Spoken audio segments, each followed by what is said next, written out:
Good morning and welcome to the first edition of a new 2016 season of Steelers Roundtable. I'm Ralph Palkman, joined alongside me in studio, Mark Caboli, and coming soon, Chris Adamski.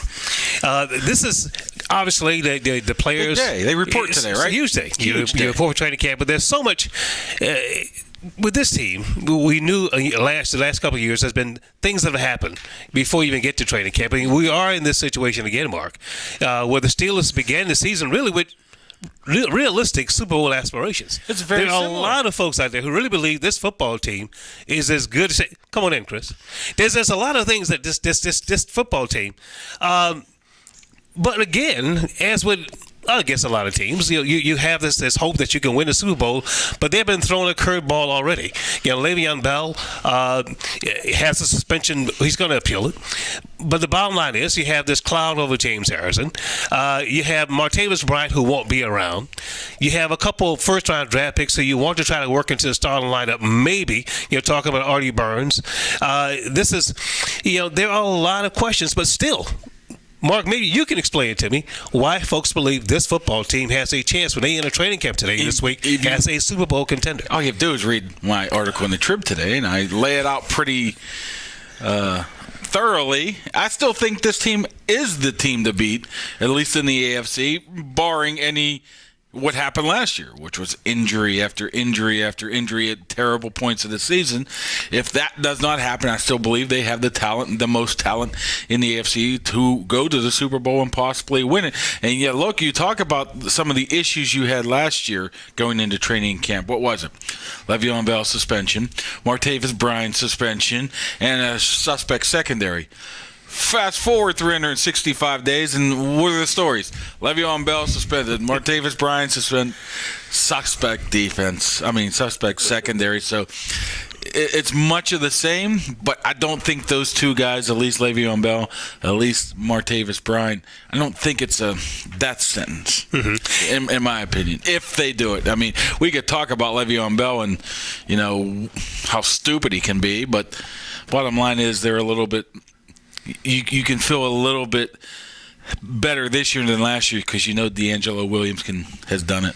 And I think, after the NFL draft, there's a sense from Mike Tomlin and from General Manager Kevin Colbert that they had found some of the pieces, to fill some of the gaps in which would, that's maybe kind of make them a strong championship contender. Now, the reality is that the Denver Broncos are still the defending champions. The reality is the Cincinnati Bengals won the division a year ago. But also the reality that, we don't know what the Bengals can do with the playoff. They haven't won a game under Marvin Lewis. And there's also the fact that you lost to a Baltimore team. It was one of the worst teams in the conference.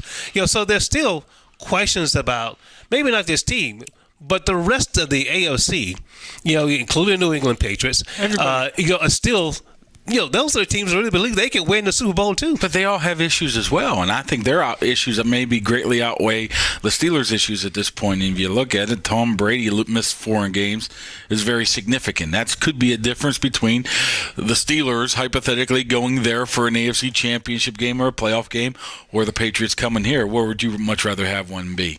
What was the other team we were talking about? Denver. Denver's in the absolute mess with their offense. I mean, they're talking about not only they lose Peyton Manning, they lose Brock Osweiler, and who's their quarterback? Mark Sanchez? I don't even know who the other guy might be. I don't even if Sanchez is even there. I don't even know who the Denver quarterback is. Then you look at Cincinnati, and all you have to say is one thing. First, Burfict's gone a couple games, and the Bengals are the Bengals. Mm-hmm. I mean, and who else in the AFC? But personally, I think the team that most folks have got a Kansas City Chiefs, I think is a team that legitimately has a shot, to beat their way to the finish line. Their best defender probably lost for the season, Justin Houston. Everybody has issues, and I don't know how good the Chiefs were. They had a great run at the end of last season, but look what happened to them in the playoffs. Maybe the Houston Texans, maybe they finally got that quarterback. I don't know. If you look at the AFC and you can find issues with all 16 of those teams, but I think the Steelers have the fewest issues because Le'Veon Bell will end up coming back and Martavis Bryant. I would say this, though. Despite the fact that you're missing two big pieces of the offense, in Bell and Martavis Bryant, and Bryant for the entire year. Let's make a note of that now. But the reality is that maybe there are more questions on defense. The offense you still have Antonio Brown, you still have Ben Roethlisberger. You don't have, of course, one of the greatest tight ends in franchise history, and Heath Miller. They may have addressed that issue by signing Ladarius Green, but when I look at defense, I still think even getting Artie Burns, who I think ultimately, you and I may disagree, I think ultimately going to be the starting corner. Obviously William Gay or Ross Cockrell, whoever they put in that position. But the bottom line is there's still questions on defense. This